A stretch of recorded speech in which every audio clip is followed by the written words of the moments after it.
तो hello everyone, आप सभी का एक बार फिर से स्वागत है गुरुजी कंप्यूटर क्लासेस यूट्यूब चैनल पे।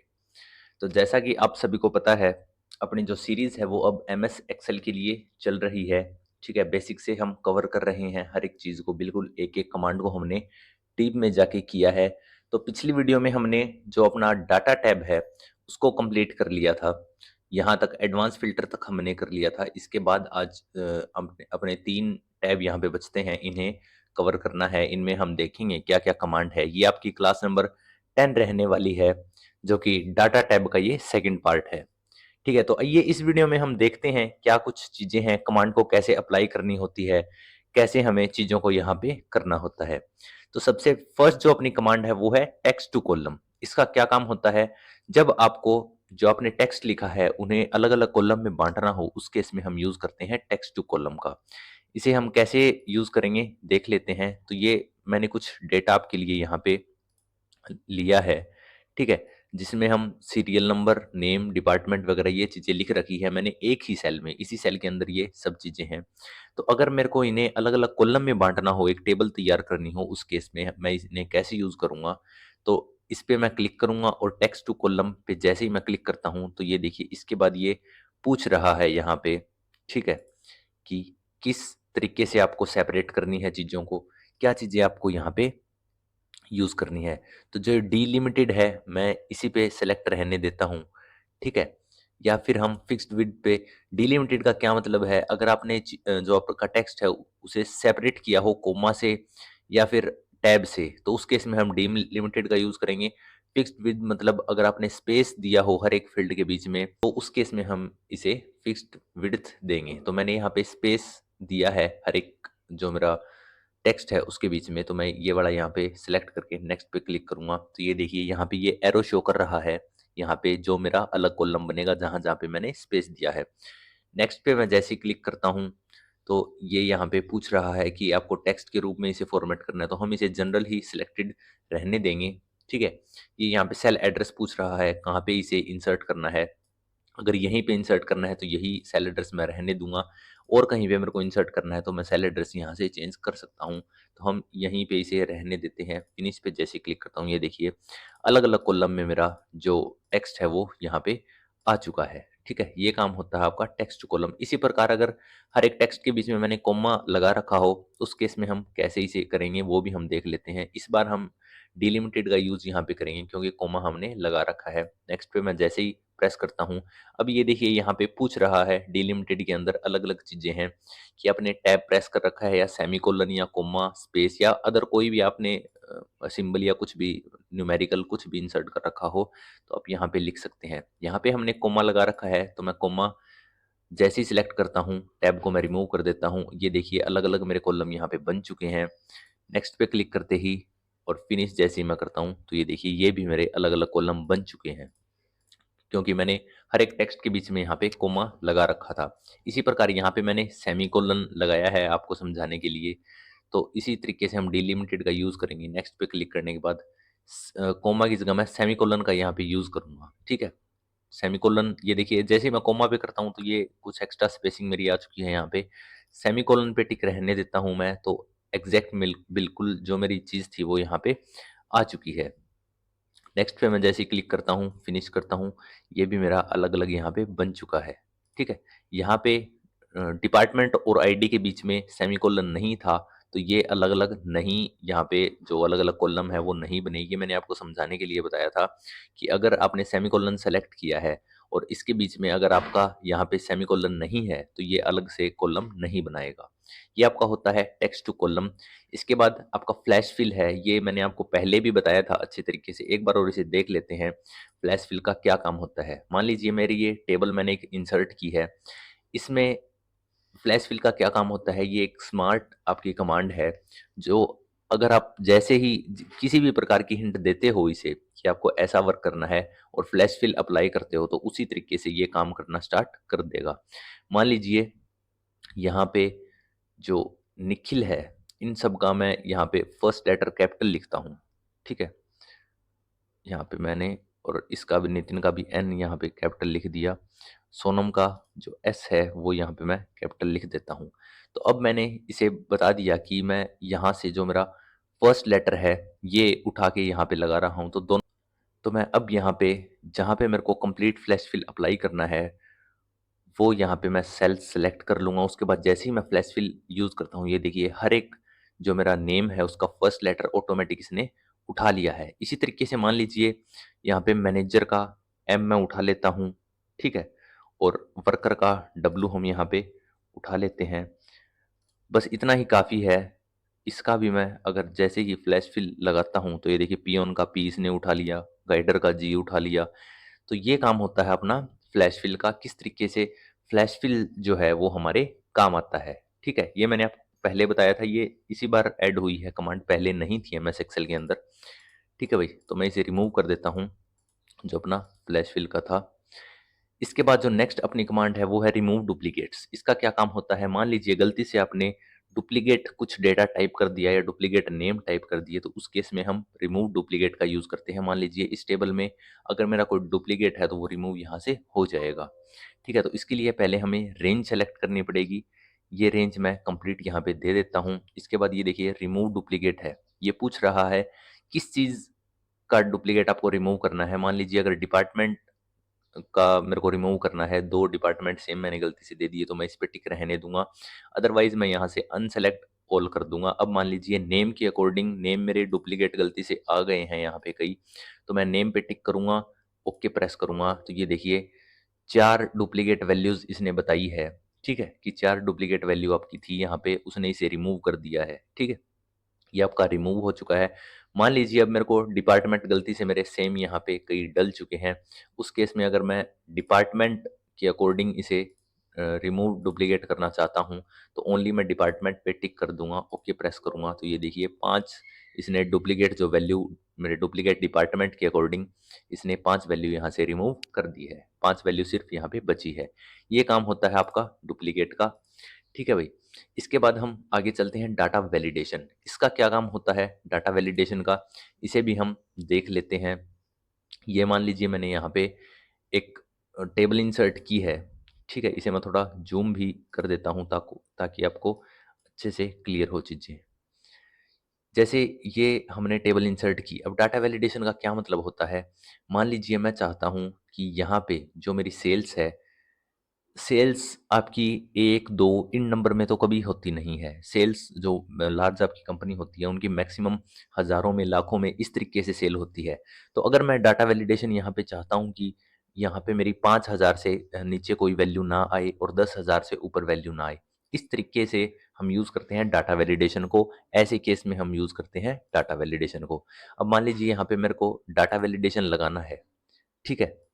डाटा वैलिडेशन मैं लगा सकता हूँ, यहाँ पे एनी वैल्यू अलो है, ठीक है? कि कोई भी वैल्यू मैं यहाँ पे लिख सकता हूँ। तो उसके लिए पहले तो हम सेलेक्ट कर लेते हैं, लगा ही देते हैं डाटा वैलिडेशन। सेलेक्ट किया, डाटा वैलिडेशन पे गया मैं। अब यहाँ पे ये इन सेल में बाय डिफ़ॉल्ट एनी वैल्यू हम लिख सकते हैं, लेकिन यहाँ पे मैं सेलेक्ट कर लेता हूँ होल नंबर, कि मेरे को नंबर ही लिखना है। ये देखिए सारे कॉलम आपके यहाँ पे अनेबल हो चुके हैं। अब ये पूछ रहा है बिटवीन, नॉट बिटवीन, अलग-अलग ऑप्शन है आपके, ग्रेटर देन, किसी नंबर से ओनली बड़ा लिखना हो तो ग्रेटर देन यूज़ करेंगे, नंबर किसी नंबर से छोटा लिखना हो तो लेस देन यूज़ करेंगे। मैं यहाँ पे बिटवीन आपको लगा के दिखा देता हूँ। मिनिमम हम लिख लेते हैं यहाँ पे 5,000 और मैक्सिमम हम लिख लेते हैं 10,000, ठीक है? 5,000 और 10,000 मैंने लिख दिया। ओके प्रेस मैं कर देता हूँ यहाँ से। अब देखिए जो मेरी सिलेक्टेड सेल्स थी, उनमें अगर मैं 4,999 लिखता हूँ और एंटर प्रेस करता हूँ, तो ये देखिए इसने कह दिया कि डाटा वैलिडेशन के अकॉर्डिंग आपका डाटा मैच नहीं कर रहा। रिट्राई चाहे मैं कितना भी करूँ यहाँ पे, वही सेम मेरा मैसेज शो होगा। अब जैसे ही मैं इसके अंदर 5,000 लिखता हूँ, एंटर प्रेस करता हूँ, तो ये इसने यहाँ पे उठा लिया है। इसी तरीके से अगर हम 10,000 लिखते हैं तो ये उठा लेगा, लेकिन अगर मैं 10,000 से एक भी ज़्यादा लिखता हूँ, ठीक है? अगर मान लीजिए 10,001 मैंने यहाँ पे लिखा, नेक्स्ट सेल में अगर मैं जाने की ट्राई करता हूँ, तो इसने बता दिया कि डाटा वैलिडेशन के अकॉर्डिंग आपका डेटा यहाँ पे मैच नहीं कर रहा, ठीक है? तो ये मेरा होता है डाटा वैलिडेशन। इसी के आगे है सर्कल इनवैलिड डाटा। तो अगर मान लीजिए गलती से आपने पहले से किसी सेल में मान लीजिए यहाँ पे 10,001 लिख रखा है, या फिर नेक्स्ट सेल में आपने 10,005 लिख रखा है, या कुछ भी मैं यहाँ पे लिख के आपको बता देता हूँ। अब अगर इन सेल में भी मैं डाटा वैलिडेशन लगाता हूँ, ठीक है, डाटा वैलिडेशन मैंने यहाँ पे लगाया और मैं बिटवीन वही होल नंबर में जाके बिटवीन यहाँ पे सिलेक्ट कर लेता हूँ। 5000 से 10,000 वही वैल्यू हम लिखते हैं, ओके प्रेस करते हैं। तो ये लग तो चुका है डाटा वैलिडेशन, लेकिन ये गलत है यहाँ पे डाटा। अगर मान लीजिए बाद में मैंने डाटा वैलिडेशन लगाया है, सर्कल मैं इनवैलिड डाटा पे करता हूँ, तो ये देखिए जो मेरा इनवैलिड डाटा था उन पे सर्कल हो चुका है, क्योंकि ये वैल्यू अपनी एक्सीड कर रही है 10,000 से ज़्यादा। और हमने यहाँ पे अब बाद में लगाया है, पहले अपना डाटा था उसके बाद हमने लगाया है कि 10,000 से ज़्यादा वैल्यू नहीं होनी चाहिए, तो इसने सर्कल कर दिया है। ठीक है, ये काम होता है आपका सर्कल इनवैलिड डाटा। ठीक है, सर्कल वैलिडेशन सर्कल्स, तो ये रिमूव हो जाएगा यहाँ से। इनका सेम ही काम होता है, ये रिमूव हो जाता है। क्लियर वैलिडेशन डाटा है ये, क्लियर वैलिडेशन सर्कल, यहाँ से क्लियर हो जाएंगे। अगर मेरे को सर्कल लगाने हैं तो यहाँ से सर्कल लग जाएंगे। अभी के लिए मैं इन्हें क्लियर कर देता हूँ। ठीक है, ये आपका हो गया डाटा वैलिडेशन कंप्लीट, अच्छे तरीके से हमने कर लिया। इसके बाद है कंसोलिडेट। इसका क्या काम होता है? ठीक है, अगर आपको मान लीजिए एक से ज़्यादा मेरी जो डाटा है वो है अलग अलग मंथ का या अलग अलग ईयर का, उन्हें मैं एक ही टेबल में कंसोलिडेट करना चाहता हूँ, एक ही टेबल में लेके आना चाहता हूँ, उस केस में हम यूज़ करते हैं कंसोलिडेट का। इसके लिए अलग शीट मैंने यहाँ पे ये बनाई है। जैसे मान लीजिए मेरा कोई भी सेल्स का डाटा है, अलग अलग जो कार्स है उनकी कंपनी मैंने यहाँ पे ली है, उनका ये डेटा है। अगर मान लीजिए मैं, ये मेरा जनवरी 2024 का है, ये मेरा जनवरी 2025 का है। मान लीजिए मैं इन्हें एक ही टेबल में इंसर्ट करना चाहता हूँ या फिर इन दोनों का डाटा ऐड करके मैं एक जगह देखना चाहता हूँ, उस केस में मैं यूज़ करूँगा कंसोलिडेट का। इसमें ये आपकी रेफरेंस वगैरह पूछ रहा है, इसे हम देख लेते हैं क्या चीज़ें हैं। पहले तो ये फ़ॉर्मूले हैं आपके अलग-अलग कि कौन-सा फ़ॉर्मूला आप लगाना चाहते हो। अगर आप एवरेज निकालना चाहते हो दोनों जो आपके डेटा है उनका, या फिर मिनिमम, मैक्सिमम कुछ भी, हम यहाँ पे सम करना चाहते हैं दोनों अपना डेटा है उसका। इस उसके बाद ये यहाँ पे रेफरेंस पूछ रहा है। रेफरेंस का मतलब है आपका कि कहाँ पे आप जो नया डेटा है आपका उसे शो करना चाहते हो। ठीक है, तो मैं ये रेफरेंस यहाँ पे डाल देता हूँ कि मैं इन सेल्स में मेरा जो नया डेटा आएगा, नया सम आएगा, उन्हें डालना चाहता हूँ। इसके बाद है ऑल रेफरेंस। इसमें आपको डालना है कि कौन-कौन सी टेबल को आपको मर्ज करना है, कौन-कौन सी टेबल को आपको कंसोलिडेट करना है। तो मैं पहले तो इस टेबल को यहाँ पे ऐड पे क्लिक करूँगा। ऐड करने के बाद इस टेबल को मैं यहाँ पे सेलेक्ट करूँगा। ठीक है, उसके बाद एक बार और मैं ऐड करूँगा और इस टेबल को साथ में यहाँ पे सेलेक्ट कर लेता हूँ। तो ये देखिए 2 टेबल मेरी यहाँ पे आ चुकी है। ओके मैं जैसे ही प्रेस करता हूँ तो ये मेरा जो नया डेटा है वो बन के यहाँ पे आ चुका है। इसे मैं मूव भी कर सकता हूँ। ये देखिए जो आपका 4000 और 7500 इनका सम था वो यहाँ पे आ चुका है। हर एक का आपका सम अलग-अलग यहाँ पे आ चुका है आपके सामने। तो ये आपकी जो टेबल है वो कंसोलिडेट यहाँ पे हो चुकी है। ठीक है, ये आपके जो सम बन के है, जैसे 6500 और 4500 का सम यहाँ पे 11000 इसने कर दिया है। ये आपका काम होता है कंसोलिडेट का। इसी तरीके से आप कितनी भी टेबल यहाँ से यहाँ पे ऐड कर सकते हो। अगर डिलीट करना चाहते हो तो यहाँ से आप डिलीट भी उन टेबल को कर सकते हो जो जो डाटा आपने ऐड किया है। ठीक है, ये साथ में है यूज़ लेबल्स इन। ठीक है, तो ये आप जैसे इसे अगर मैं अप्लाई करता हूँ तो ये जो मेरे लेबल्स थे डाटा होंडा, ये मेरे साथ में यहाँ पे आ जाते। इसे भी हम अप्लाई करके देख लेते हैं एक बार कि कैसे आपके लेबल्स आते हैं साथ में। ठीक है, तो मैं फिर से कंसोलिडेट यहाँ पे करूँगा, सम रहने दूंगा, रेफरेंस हम डाल देंगे। मान लीजिए इन 2 सेल्स में मेरे को डेटा जो है वो मेरा लेके आना है, और यहाँ पे इस टेबल ये जो भी मेरी सिलेक्टेड है इसे मैं डिलीट कर दूंगा।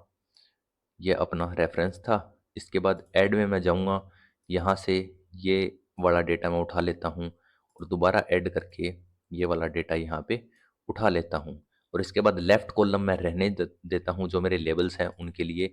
ओके जैसे ही प्रेस करता हूँ ये देखिए जो आपके लेबल्स है वो इस बार साथ में आपके आ चुके हैं। जो टाटा होंडा जो आपकी नेम थी कार्स की वो साथ में आ चुकी है, और जो एडिशन है वो आपका नेक्स्ट कॉलम में हुआ है। इसी प्रकार आप जो ऊपर वाली नेम सेल्स है इन हेडिंग को भी साथ में लेके आ सकते हो, आपका जो ये टॉप रो है इसे सेलेक्ट करके। ठीक है, तो ये आपका हो गया कंसोलिडेट। इसके बाद आपका नेक्स्ट कमांड जो है वो है डाटा मॉडल की। अगर मान लीजिए 3D के व्यू में आपको शो करना हो जो डाटा आपने ऐड किया है, ठीक है, उस केस में हम यहाँ से मैनेज डाटा मॉडल हम कर सकते हैं। तो आपकी जो है अलग पाइवोट टेबल है, पावर पाइवोट जो हमने पहले भी की थी वो यहाँ पे ओपन हो जाती है। इसके लिए हमारे पास सफिशिएंट डाटा यहाँ पे नहीं है, ठीक है। अगर सफिशिएंट डाटा होगा तो जो थ्री डी मॉडल है वो यहाँ से आप ऐड कर सकते हो, ऑनलाइन भी आप जाके यहाँ से ऐड कर सकते हो। ये आपका होता है डाटा मॉडल, ये भी नई ही कमांड ऐड हुई है, ये आपके थ्री डी फॉर्म के लिए है। इसके बाद हम चलते हैं व्हाट इफ एनालिसिस, जो फोरकास्ट है आपका उसमें हम चलते हैं। व्हाट इफ एनालिसिस में क्या क्या चीज़ें हैं इन्हें भी हम देख लेते हैं। एक तो है आपका सिनेरियो मैनेजर, गोल सीक और डाटा टेबल। इनका क्या काम होता है, मान लीजिए यहाँ पे मैंने एक छोटा-सा नया डाटा लिया है आपके लिए। मान लीजिए कोई आइटम है, जैसे लैपटॉप मैंने परचेज़ किया, 20 क्वांटिटी इसकी परचेज़ की मैंने और जो रेट है इसका वो है 80। ये मेरा जो डेटा है ये मैंने लिया था जैसे मान लीजिए जनवरी में, ठीक है? इसका मैं आपको टोटल हम करके देख लेते हैं यहाँ पे, इज़ इक्वल टू लगाएँगे, तो रेट मेरा है 800 एक आइटम का, इससे मैं मल्टीप्लाई कर दूँगा, जो मेरी क्वांटिटी है, जो 20 मेरी क्वांटिटी है उन्हें। एंटर प्रेस करता हूँ तो 16,000 यहाँ पे मेरा टोटल बन के आया है, ठीक है? तो इसे मान लीजिए मैं यहाँ पे स्टोर करके रख देता हूँ मेरा सिनेरियो मैनेजर में। मान लीजिए हम 1 साल बाद फिर से इसी आइटम को परचेज़ करेंगे, तो फिर दोबारा हम देखेंगे क्या पहले रेट था, क्या अब रेट है। तो ऐड मैं कर देता हूँ यहाँ पे, सिनेरियो नेम हम कुछ भी डाल देते हैं, जैसे मान लीजिए ये मैंने जनवरी में परचेज़ किया था, तो जनवरी मैं यहाँ पे डाल देता हूँ, ठीक है? जो चेंजिंग सेल है उसका हम एड्रेस यहाँ पे रखेंगे, रेट और क्वांटिटी ओनली इन 2 चीज़ों का। और यहाँ पे कमेंट भी हम कुछ भी डाल सकते हैं, जैसे मान लीजिए कमेंट मैं लैपटॉप का यहाँ पे डाल देता हूँ कि लैपटॉप हमने परचेज़ किए थे, ठीक है? लैपटॉप मैंने यहाँ पे लिख दिया। अब ओके प्रेस करते हैं। इसके बाद ये पूछ रहा है कि क्या आपकी 2 ही चीज़ें हैं, एक तो आपकी जो रेट है वो हो गया और एक आपका जो क्वांटिटी है वो हो गई। इसके अलावा अगर कुछ और ऐड करना चाहते तो आप यहाँ से ऐड कर सकते हो। ओके प्रेस मैंने कर दिया है। ये देखिए जनवरी के नाम से और जो कमेंट है मेरा वो लैपटॉप के नाम से यहाँ पे सेव ये हो चुका है। ठीक है, अब इसे मैं क्लोज़ यहाँ पे कर देता हूँ। अब मान लीजिए मेरा जो रेट है वो बढ़ के यहाँ पे 1000 हो गया। ये मान लीजिए नेक्स्ट ईयर दिसंबर की बात हम कर लेते हैं और जो क्वांटिटी है तो मैं कम क्वांटिटी यहाँ पे कर देता हूँ। मान लीजिए क्वांटिटी मैंने ओनली यहाँ पे 8 रखी, ठीक है? तो टोटल जो बन के आया वो मेरा 8000 बन के आया है, ठीक है? तो अगर मैं मान लीजिए पिछला देखना चाहता हूँ यहाँ से कि जनवरी में मैंने क्या चीज़ें यहाँ पे की थी, जनवरी पे मैं क्लिक करूँगा, शो जैसे ही करता हूँ तो ये देखिए जनवरी का रेट और जो क्वांटिटी है वो मेरे को यहाँ पे वापस से शो करना स्टार्ट इसने कर दिया है। समरी पे अलग अगर मैं क्लिक करता हूँ तो समरी भी यहाँ पे ये कंप्लीट दे देगा। ये देखिए कंप्लीट जो समरी है वो यहाँ पे इसने दे दी है कि जो आपकी सेल्स है, रिजल्ट सेल किस चीज़ में है आपकी और जो वैल्यूज़ है वो किस चीज़ में है, ठीक है? करंट वैल्यू इसने बता दी है कि अभी जो आपकी वैल्यू है वो क्या है, जनवरी में आपकी क्या वैल्यू थी। अगर मान लीजिए इसे मैं यहाँ पे हमने चेंज कर दिया था, अगर रेट हम यहाँ पे अब 12,000 लिखते हैं और जो क्वांटिटी है वो ओनली 5 हम यहाँ पे लिखते हैं, ठीक है? इसे भी अगर मैं ऐड करता हूँ व्हाट इफ एनालिसिस में, सिनेरियो मैनेजर में जाके ऐड अगर करते हैं हम इसे, इसका मान लीजिए हम मार्च यहाँ पे जो मंथ है वो डाल देते हैं, ठीक है? और ये कमेंट हम रहने देते हैं जो भी है, तो ये वापस से वही चीज़ें पूछ रहा है, ओके प्रेस करके देखिए मार्च का भी हमारा यहाँ पे ऐड हो चुका है, ठीक है? शो पे क्लिक करते ही ये शो कर देगा जो पुराने वाली चीज़ें हैं। अब मान लीजिए यहाँ पे हम को कुछ और डाटा यहाँ पे लिख देते हैं, ये सिर्फ़ आपको समझाने के लिए है, ठीक है? अब मान लीजिए हम यहाँ पे व्हाट इफ एनालिसिस में जाके सिनेरियो मैनेजर में जाके समरी पे मैं जैसे ही क्लिक करता हूँ और ओके प्रेस यहाँ पे अगर हम करते हैं तो ये देखिए ये अलग-अलग डेटा यहाँ पे बता रहा है कि जो आपका जनवरी का डाटा था वो था ये, जो रेट था आपका वो ये था और जो क्वांटिटी वो ये थी। मार्च में आपका रेट बढ़ के ये हो गया, क्वांटिटी ये हो गई और जो अब फ़िलहाल जो आपका सेल्स में डेटा है वो ये है। जो आपका रेट है वो ये है और रेट आपका 5000 है और जो क्वांटिटी है वो आपकी 30 है, ठीक है? तो इस तरीके से जो आपका सिनेरियो मैनेजर होता है उसका ये काम होता है, ठीक है? तो हम वापस से ओपन कर लेते हैं। ये देखिए करंट में आपकी ये चीज़ें हैं। अगर मान लीजिए करंट में मैं और ज़्यादा इसे कुछ यहाँ पे लिख देता हूँ, जैसे मान लीजिए यहाँ पे 1,20,000 मैंने कर दिया 1,20,000 और जो मेरा क्वांटिटी है उसे मैं 4 ही यहाँ पे रखता हूँ। अब अगर हम वापस से सिनेरियो मैनेजर में जाके समरीज़ की देखते हैं, ओके प्रेस करते हैं, ये देखिए अब इसने जो करंट वैल्यू है वो यहाँ पे बताई है कि 1,20,000 यहाँ पे जो रेट है वो है और क्वांटिटी ओनली यहाँ पे 4 है। इस तरीके से आपका जो सिनेरियो समरी है वो ऑटोमेटिकली अपडेट यहाँ पे होता रहता है। इसे मैं डिलीट कर देता हूँ जो अपनी सिनेरियो समरी है उन सभी को, ताकि हम आगे चीज़ों को कर सकें। ठीक है, ये आपका हो गया सिनेरियो, और जो आपका ये यहाँ पे व्हाट इफ एनालिसिस था। तो इसके बाद जो नेक्स्ट कमांड है अपनी, वो है जो अपना व्हाट इफ एनालिसिस में गोल सीक। गोल सीक का क्या काम होता है ये हम देख लेते हैं। मान लीजिए जो कंपनी है उसने मेरे को एक पर्टिकुलर अमाउंट दी है, ठीक है, कि इतने का आप लैपटॉप परचेज कर सकते हो। मान लीजिए वो अमाउंट है 2 लाख की, हम यहाँ पे मान लेते हैं अमाउंट अपनी।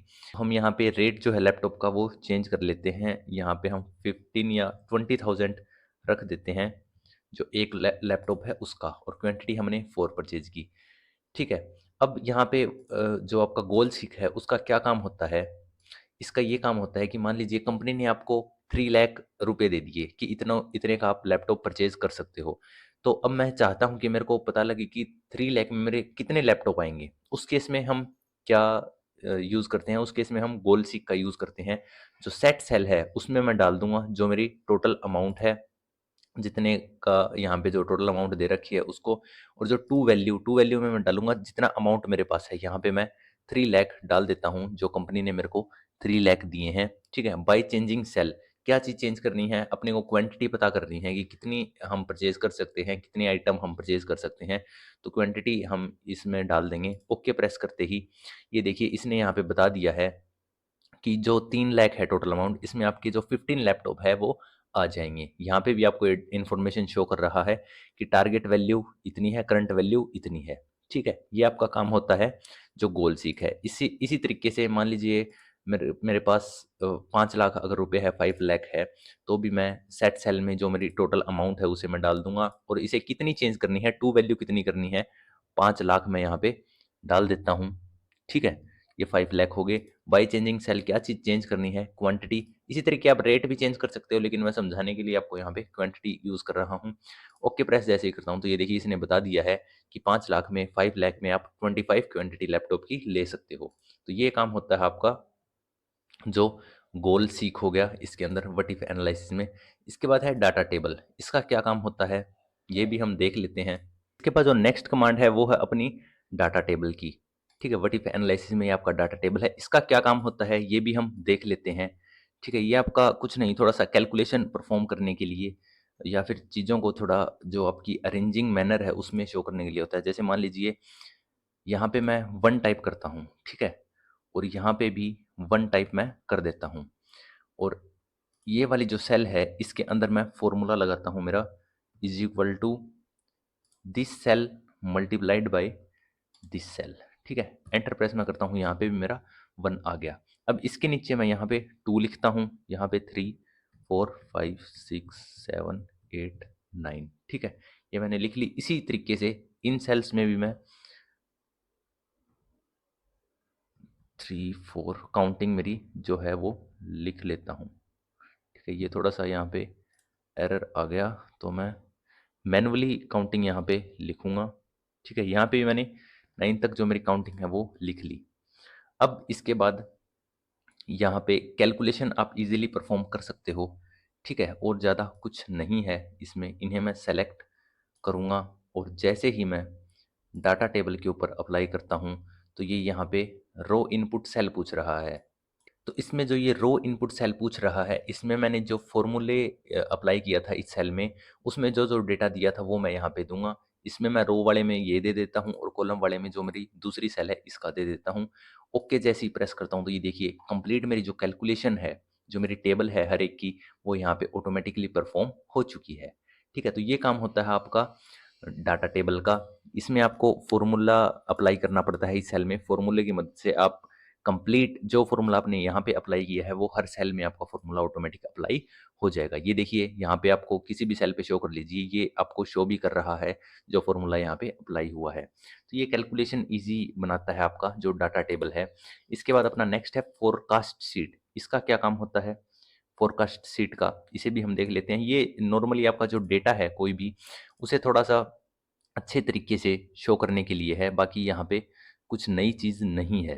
जैसे मान लीजिए ये अपना डेटा है, तो यहाँ पे मैं किसी भी डेटा को सेलेक्ट करके जो मेरी टेबल है फोरकास्ट शीट पे क्लिक करता हूँ तो ये मेरे को थोड़ा-सा जो अरेंजिंग मैनर होता है, जो आपका रिप्रेजेंटेशन है डाटा अरेंजमेंट का, वो थोड़ा-सा अच्छा यहाँ पे ये दिखा देता है। जो फोरकास्ट आपकी है, जो शीट की, जो आपका टेबल है, जो आपका डेटा है, उसको अच्छे तरीके से अलग-अलग मैनर में यहाँ पे फोरकास्ट ये कर देता है।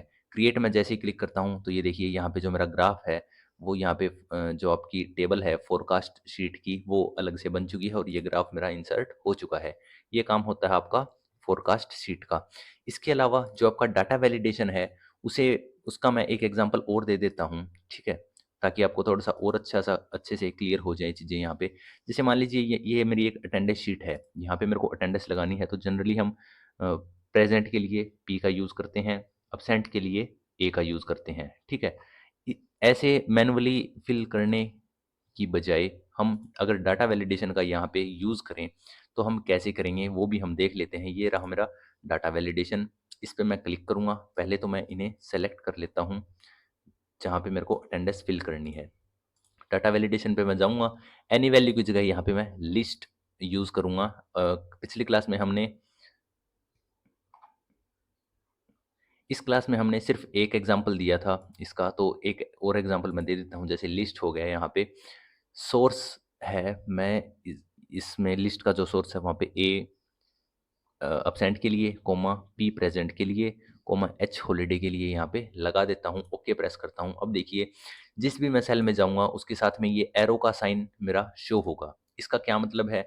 ये देखिए, इसके नीचे जो अब्सेंट का ए, प्रेजेंट का पी और एच, तीनों चीज़ हॉलिडे का एच मेरा शो कर रहा है। टाइप मैनुअली ना करने की बजाय मैं प्रेजेंट है तो पी लगा दूंगा, अब्सेंट है तो ए लगा दूंगा और हॉलिडे पे है तो मैं एच लगा दूंगा। इसी तरीके से आपको मैनुअली टाइप नहीं करना पड़ेगा। इस लिस्ट से आप डायरेक्ट यहाँ पे अटेंडेंस मार्क कर सकते हो। तो देखिए आप कितना जो चीज़ें शॉर्ट है वो बना दी है डाटा वैलिडेशन ने, ठीक है? तो ये एक और एग्जांपल था आपका डाटा वैलिडेशन का। तो व्हाट इफ एनालिसिस हमने कंप्लीट कर लिया, फोरकास्ट शीट यहाँ पे कंप्लीट कर लिया, कैसे चीज़ों को रिप्रेजेंट कर सकते हैं हम अच्छे तरीके से। अब अपना बचा है ये जो आउटलाइन का सेक्शन है, इसे भी हम देख लेते हैं क्या कुछ चीज़ है। इसके लिए मैंने एक शीट यहाँ पे तैयार की है ताकि आप चीज़ों को अच्छे तरीके से समझ सकें। ठीक है? तो ग्रुप का क्या काम होता है इसमें, ये हम देख लेते हैं।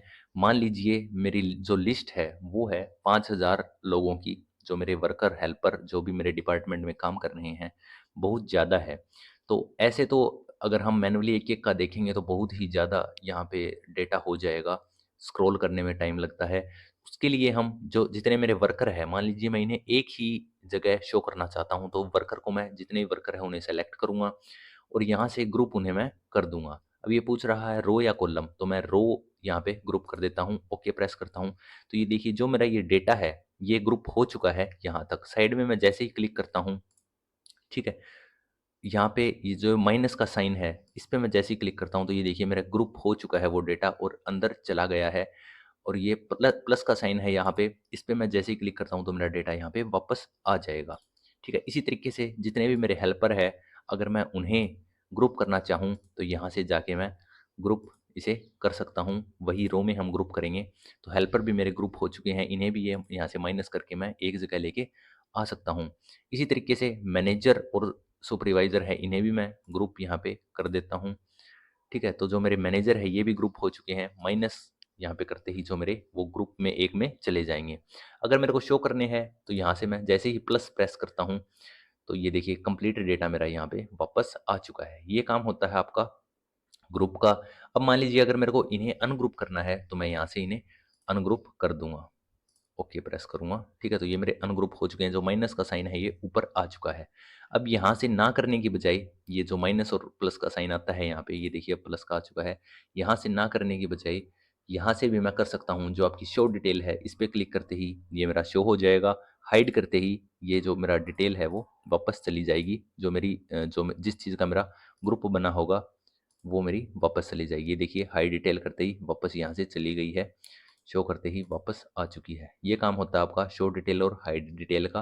ग्रुप अनग्रुप का मैंने बता दिया, ग्रुप करना हो तो सेलेक्ट करके आप ग्रुप कर सकते हो। मान लीजिए इसे मेरे को अनग्रुप करना है, तो मैं पहले तो उस डेटा को जहाँ तक मेरा ग्रुप है उन्हें सेलेक्ट करूँगा। अनग्रुप मैं यहाँ से कर देता हूँ, ओके प्रेस करते ही तो ये देखिए ये शो हाइड डिटेल मेरी अनेबल हो चुकी है यहाँ से। जो शो डिटेल, हाइड डिटेल है वो मेरी डिसेबल हो चुकी है और जो प्लस माइनस वाला यहाँ से साइन है वो भी गायब हो चुका है, क्योंकि हमने जो डेटा है उसे अनग्रुप यहाँ से कर दिया है। इसके बाद जो नेक्स्ट कमांड अपनी बचती है वो है सब टोटल की। सब टोटल का क्या काम है उसे भी हम यहाँ पे देख लेते हैं। मान लीजिए ये मेरी जो लिस्ट है ये काफ़ी बड़ी है और मैं सैलरी के अकॉर्डिंग इसे फॉर्मेट करना चाहता हूँ। तो पहले तो देखिए मैं आपको दिखा देता हूँ यहाँ पे जो जितनी मेरी कंप्लीट टेबल है उसे मैं सेलेक्ट करूँगा। सब टोटल पे मैं जैसे ही क्लिक करता हूँ यहाँ से येस मेरे को करना है। इसके बाद ये पूछ रहा है किस अकॉर्डिंग आप अपनी टेबल को अरेंज करना चाहते हो। ठीक है, सबसे पहले ये यहाँ पे पूछ रहा है, ठीक है, किस चीज़ को आप चेंज करना चाहते हो। तो मैं सैलरी के अकॉर्डिंग मेरी जो टेबल है उसे फॉर्मेट करना चाहता हूँ। फंक्शन क्या लगाना है, अगर मैं यहाँ पे जो मेरी सैलरी है उसमें कोई भी फॉर्मूला लगाना चाहता हूँ, मान लीजिए मैं सम चाहता हूँ कि मेरे को पता लगे कि कितने टोटल मेरी सैलरी का हुआ है, जो वर्कर की अलग है, हेल्पर की अलग है। उस तरीके से हम देखेंगे कैसे फॉर्मेट होगी। सब मैं लगा दूँगा यहाँ से, सैलरी को मैं टिक कर दूँगा। ओके जैसे ही प्रेस करता हूँ तो ये देखिए एक नई चीज़ आपके सामने आ गई है। जो मेरी वर्कर की सैलरी थी, जो 9,000 वाली सैलरी थी वो उसका टोटल अलग आ गया है। 7,000 वाली हेल्पर की सैलरी थी उनका टोटल अलग, मैनेजर की अलग, सुपरवाइज़र की अलग और उसके नीचे ग्रैंड टोटल अलग यहाँ पे शो हो रहा है। ठीक है? ये देखिए ग्रैंड टोटल आपका अलग शो हो रहा है। ये काम होता है आपका सब टोटल का। अगर रिमूव करना हो इसे तो मैं फिर से इसे सेलेक्ट यहाँ से करूँगा। ठीक है, सेलेक्ट करने के बाद सब टोटल में मैं जाऊँगा और रिमूव ऑल कर दूँगा तो मेरी लिस्ट वापस से वैसी की वैसी हो चुकी है। आप किसी भी तरीके से इसे फॉर्मेट कर सकते हो, डिपार्टमेंट के अकॉर्डिंग, नेम के अकॉर्डिंग। अगर मान लीजिए यहाँ पे मैं यहाँ पे डिपार्टमेंट सेलेक्ट कर लेता हूँ, फंक्शन हम लगा देते हैं, यहाँ पे कोई भी एवरेज हम लगा देते हैं और डिपार्टमेंट पे मैं टिक कर देता हूँ। ओके जैसे ही प्रेस करता हूँ तो ये देखिए डिपार्टमेंट के ऊपर फॉर्मूला मेरा नहीं लग सकता, इसलिए एवरेज यहाँ पे नहीं आई। ठीक है, तो हम सैलरी पे ही फॉर्मूला लगाते हैं यहाँ पे। ठीक है, फॉर्मूला भी हम यहाँ पे ये यूज़ कर लेते हैं। ये देखिए अब जो मेरी एवरेज है वो यहाँ पे आ चुकी है। लिस्ट मेरी अलग-अलग हो चुकी है यहाँ पे, वर्कर की लिस्ट अलग हो चुकी है, हेल्पर की अलग हो चुकी है, मैनेजर की अलग और जो मेरा एवरेज है, वो यहाँ पे देखिए सबका अलग शो हो रहा है और इनके साथ भी जो एवरेज सबका 8,000 7,000 जो सैलरी है वो शो हो रही है। अगर मान लीजिए लिस्ट आपकी अलग-अलग है, वर्कर की सबकी लिस्ट एक साथ बनाई हुई है, इस फ़ॉर्मूले को यूज़ करके सब टोटल को आप यूज़ करके उन्हें एक साथ भी शो यहाँ पे कर सकते हो। ठीक है? और साथ में आपका ये शो डिटेल, हाइड डिटेल है, इनका भी क्या बेनिफिट है यहाँ पे मैं दिखा देता हूँ आपको। पहले तो हम इसे शो डिटेल में जैसे करूँगा तो ये मेरा आ चुका है यहाँ पे। अब देखिए माइनस वाले साइन वापस आ चुके हैं। अगर मैं जो मेरे हेल्पर है उन्हें एक साथ शो करना चाहता हूँ तो इन सबको मैं हाइड यहाँ पे हाइड डिटेल कर दूँगा। ठीक है? और ये मेरे जो एक सेक्शन में शो होंगे सारे के सारे। ये देखिए वर्कर का जो सेक्शन है वो एक बन चुका है, हेल्पर का एक, मैनेजर का, सुपरवाइज़र का अलग-अलग सेक्शन यहाँ पे बन चुके हैं। ऐड में जैसे ही खोलूँगा तो ये मेरा वर्कर वाला सेक्शन खुल चुका है। अगर मैं मैनेजर वाला सेक्शन खोलना चाहता हूँ तो मैनेजर वाला यहाँ से खोल सकता हूँ। ये काम होता है आपका सब टोटल का। ठीक है? इसी तरीके से आप कुछ भी यहाँ पे किसी भी चीज़ के अकॉर्डिंग इन्हें फॉर्मेट कर सकते हो। अभी के लिए मैं रिमूव इन्हें कर देता हूँ। रिमूव ऑल पे मैं जैसे ही क्लिक करूँगा तो मेरी एज़ इट इज़ लिस्ट जैसी थी वैसी की वैसी यहाँ पे आ चुकी है। तो किसी चीज़ को ग्रुप करने के लिए और किसी ग्रुप पे पर्टिकुलर फ़ॉर्मूला लगाने के लिए हम यूज़ करते हैं सब टोटल का। इसी के साथ डाटा टैब हमने कंप्लीट कर लिया है। हर एक चीज़ बिल्कुल डिटेल में जाके एक-एक चीज़ हमने की है, कोई भी कमांड हमने यहाँ पे नहीं छोड़ी है। ये काम था आपका डाटा टैब का। इसके बाद अपना रिव्यू और व्यू टैब बचता है। ये नॉर्मल है, छोटे-छोटे हैं। एक-एक वीडियो में हम इन्हें कवर करने का ट्राई करेंगे। ठीक है? इसी के साथ आज की क्लास यहीं पे समाप्त करते हैं। वीडियो को लाइक ज़रूर कर देना, चैनल को सब्सक्राइब कर देना। ठीक है? बहुत ज़्यादा मेहनत कर रहे हैं आपके लिए ताकि आपको चीज़ें समझ में आ सके, एक-एक चीज़ आपको अच्छे से क्लियर हो। Thank you everyone. जय हिंद, जय भारत।